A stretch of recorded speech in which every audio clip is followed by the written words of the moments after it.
Ассалаумағалейкум, құрметті көрермендер, эфирде апта ньюс. Жаңа жылға Мұхтар Әуезов атындағы орта мектебінде студияда Дәулет Қажау, біз бастаймыз. Жаңа жылдан жеткен жетістіктерімізге апта бөлімінде шолу жасасақ.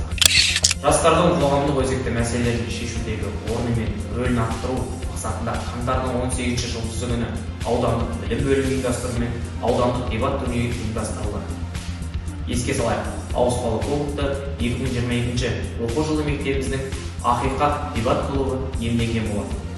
2024 жылы дәстүрлі түрде ұйымдастырылған турнирінде кубоктың иесі Ермұхан Бекмаханов атындағы мектеп гимназиясының Шұқыр-ой фракциясы атанды.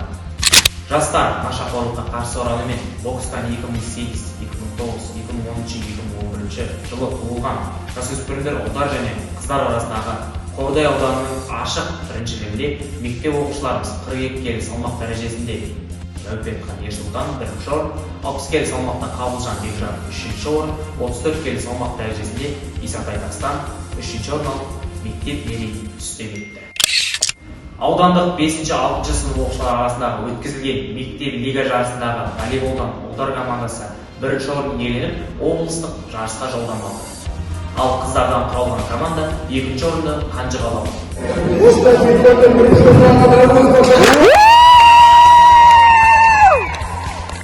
Қазақстан Республикасы мемлекеттік жастар саясатының 2023-2024 жылдарға арналған тұжырымдамасына іске асыру мақсатында ұйымдастырылған жайдарманның 1-4 ширек финал ойында үздік өнер көрсеткен мектебіміздің 21-ші ғасыр командасы ақпан айында өтетін жартылай финалға жолдама алды.